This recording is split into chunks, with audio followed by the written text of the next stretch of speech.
Hello, everyone. If you haven't heard about Anchor, it's the new free podcast app. Anyone can download it. It's on Android and iOS. There's a lot of creation tools that you get to use for free. It gives you your RSS code, and you can use it on your phone or computer. Anchor will distribute your podcast for you. Spotify, Apple Podcasts, many more. You make money from your podcast with no minimum leadership. Everything you need in one place on one app. Don't forget to download yours today, now. Hello, podcast world. I'm here to talk about the episode of Law & Order SVU, season 22, episode 1. It was very controversial. I mean, very, very controversial, I might say. I was checking it out, and I was thinking to myself, oh my God, I can't believe it, you know? It's about... it starts off with a black guy in the park working out, and this white lady and her son, a Karen, I might add, as he's recording himself, and she's just accusing him to like a harassment or whatever. And the question is, how did these two even run into each other? Then she calls the police saying that he was harassing her, threatening her and her son or whatever. And the whole time it's like on tape, nothing's happening. He's just standing there, and because he's black, it's a whole scene. Like by the time they get back to the episode, or they fade in and fade out. By the time they get back, there's cops everywhere. They've got the guy under arrest, and his name was Javion Brown, I think it was his name. And I was like, wow, how much more of a stereotypical name could you get in this scenario? And then, next thing I know, they find the reason, in the process of trying to de-escalate the situation, you find a guy, a Filipino guy, with his pants down after being sexually assaulted, and had a concussion and is bleeding out. His head, on his head, his blood coming out of his head or whatever. And the ambulances are rolling away, and here comes our all-star cast, the Special Victims Unit, SVU team, and the leading people on there are Olivia Benson and Tutuola Finn. And the situation is, by the time they get to the scene, the guy, Javion Brown, is in handcuffs. Now, the police that were on the scene that had arrested him were like, well, we have him still in handcuffs because he has these outstanding warrants. And they were like, well, and other than to go into further investigation there on the scene, they were like, well, okay, we're just going to use that and take him to the precinct to ask some questions. So they do, basically detain him, arrest him or whatever. And the whole time, you don't even notice it, but the guy who raped the Filipino guy is at the scene recording, and it's just horrible. It's a horrible situation. And then the guy who is raped he falls into a coma after trying to give a description, and the overall of it is it becomes a racial situation, a racially infused situation. And the next part of the episode goes into it where Olivia and Finn are in the office, and they're going over some of the social media videos that were there, and all you can see is that, again, the guy was already detained. They went ahead and arrested him, and he's in, and the thing about it is he's in NA. So he was like, he got hooked on Oxy because he had a back incident a year ago. So now he's going to these NA meetings or whatever, and he was with his sponsor, and he was like, I'm always in the park at 7 in the morning. I work out, and that's, so his story ultimately checks out. They let him go. And the thing about it is he was just being really evasive. And that's his right, you know? Like, he's innocent. He's like, why am I here? All this and that.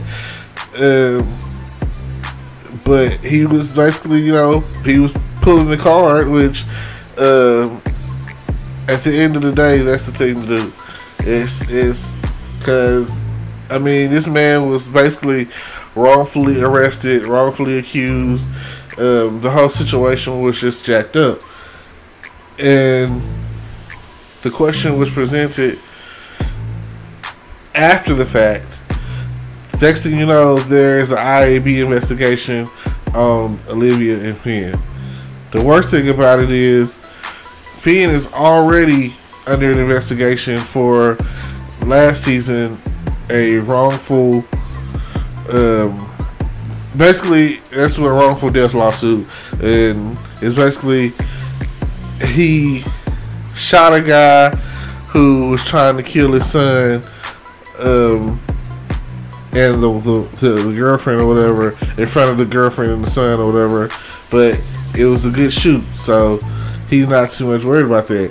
And now the new police chief is a black guy, and he's telling Finn that after all the stuff that's going on in the country, he's like, I know what it's like to be black and blue.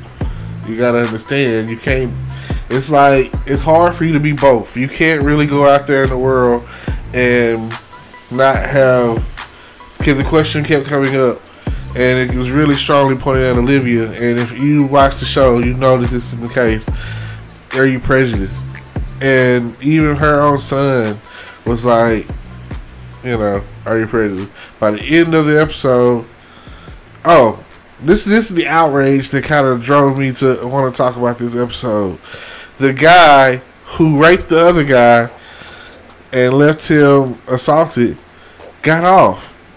The grand jury didn't want to indict him because of police conduct and because they're all pushing at don't trust the police right now, and they're also pushing at how the other guy, Javion Brown, was wrongfully arrested, and they're also pushing at all the other things that are going on, like Finn's lawsuit and how the whole wrongful death lawsuit when he shot the guy. They brought these things up, and Carisi, you know, he's a new 88 now, so he went from being a cop to being a district attorney, and with that being the case, they're just coming at him. You know, they're coming at Finn and like trying to figure out like how is he okay with the overall situation, and he's black, you know. So I really was like, oh my god, I can't believe that this is the stuff they're talking about. This is what they're going in on. And by the time they were done with that session, they can already tell. They stepped out of the hallway and was arguing, and they can already pretty much tell that how do they say it? Shit rolls downhill. So at the end of the day, they're trying to point blame, and then the rapist comes up. His lawyer comes up and was like, he wants to speak at the hearing, at the grand jury hearing. He goes in there and immediately says, Carisi asked him a bunch of questions and asked, so it's like, you lied about this, you lied about that, and you lied about this, you lied about that, you lied about everything. It's like, basically it seems like whatever story is most convenient to you, that benefits you, is what's the truth. He was like, so what is it now? Then he goes in there and basically talks about the distrust of how things are right now with the police, and is like, basically put it out there like they're framing him. Like, none of the stuff that they're saying is true, but they have evidence. They have the DNA evidence. Like, everything the guy was saying was a freaking lie. And I was like, and of course, you know, this is a white guy, and like, I was like, man, this is crazy. You know, this is crazy. So I just was like, I felt like, regardless of what's going on out there, as far as between the police and Black Lives Matter, justice is justice. I don't feel it's right for that guy to assault that other guy, and the other guy is left in a coma. Sometimes I feel like we need a Batman. Sometimes I feel like we need some forms of vigilante justice. Like, I know that's crazy, but if you're an Arrow kind of guy, you watched Arrow. In the first season of Arrow, he was like, what was the catchphrase? You felt this city, you know? And that's the outlook I have about dude on this episode. Like, you felt the city.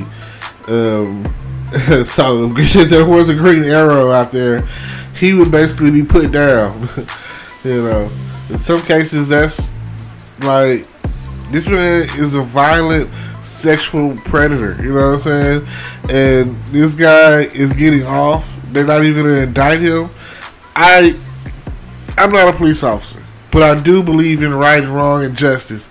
And I felt like, you come on, how stupid, how dumb do you have to be to follow along with a guy who's sitting there lying, all because the bigger picture, they detain this black guy because of this Karen.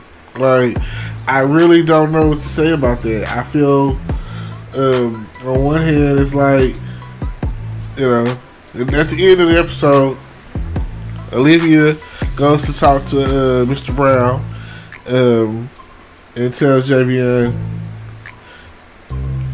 I just want you to know that they're pressing charges against the Karen lady, and that, you know, that's, he was like, am I supposed to feel some type of way about that? He was like, thanks to the media, I lost my job because they found out I was going to the NA meetings. And, you know, of course, all she could do was apologize. And she was like, at the end of the day, she realized, she knew, and she said it, she was like, the NYPD, she was like, no, not just the NYPD, she was like, me, I have a long road ahead of myself in helping the situation. So, I just felt like this episode was a good way to start the season. Every show that I'm coming across is still dealing with COVID, and they're putting in the show, and they're wearing masks, and I just, you know, it's almost like this is our reality right now. Like, even in television, when we go back and look, and be like the year of 2020 and what all happened and how did it all go down, it'll be televised, it'll be shown, it'll be like, in my lifetime, this is probably the worst national, no, it's worldwide, the worst worldwide thing that I've ever come across. And yes, it has hit close to home. I've watched some of my neighbors die. I watched people who have family members die from coronavirus, the underlying cause. And hey, for all of those who survive to the next level, to the next year, to the next moment in time, to the next crisis, I'm glad for that. I'm glad to see that we've made it through all of these situations, because even earlier in the year, if you don't look at that, then you have to look at what happened in Minnesota with George Floyd, and then you have to look at what happened with Breonna Taylor. And you just, and that right there, these things are just a thread that's been pulled and pulled and pulled, and it's a breaking point at this point. Like, when is it gonna stop? What is it? Like, we speak of change and change coming and all of that, and that's not what we need. It's horrible, but I'm always optimistic every year around December, going into January, going into the new year, that everyone usually makes New Year's resolutions, and by February they usually enacted on it because, hey, no matter what, financially, there's money coming in February, income tax money, the money that we gave the government that they're giving back to us. And some people are still like, are y'all gonna help us, Nancy, Mitch? Well, what's going on? Come on, Congress. Come on, Senate. Come on, Trump. Like, Joe, what's up? Like, I don't care where it's coming from. It's like God's got us either way. But it would be nice to know that if I have this spider bite and the poison is still in that spider bite, and I got this big bump, this blister or whatever, and all you have to do is cut it and let some of that poison ooze out. Like, just help, in whatever shape, form, or fashion you can get that. And then pretty much the main thing will be a financial form of help. So, can we get that? Just let us know. The sooner the better. Well, thank y'all for listening to me rant about Law and Order SVU and the things that I have seen that I can't unsee. I found it to be a really good episode as far as the first episode of the season. Like, it really woke me up this morning to watch it, and I guess I'm going to be on to the next one. Like I say, that was episode 22, season 22, episode 1, and now I'm going to move in to watch the newest episode that came out, and that's season 22, episode 2. And I've been a long time,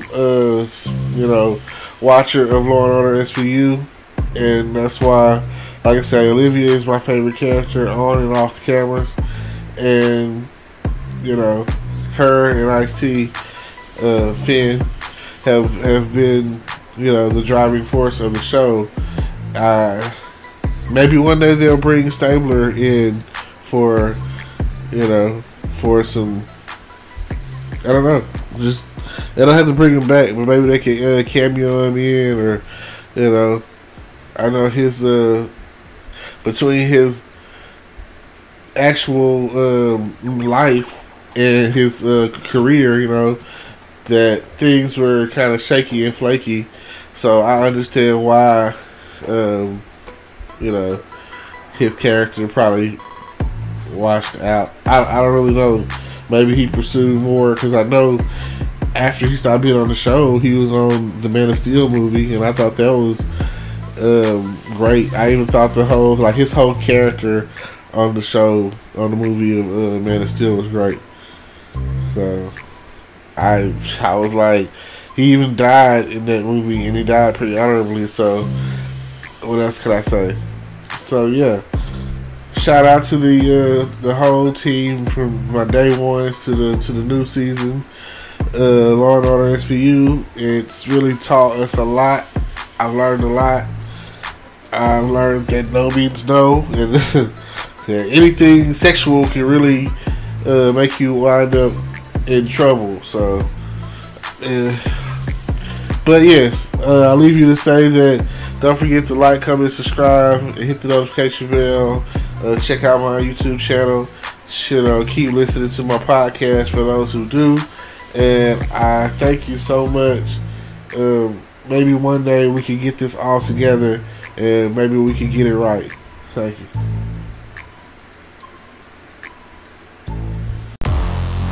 Hello, YouTube world. Welcome to my channel.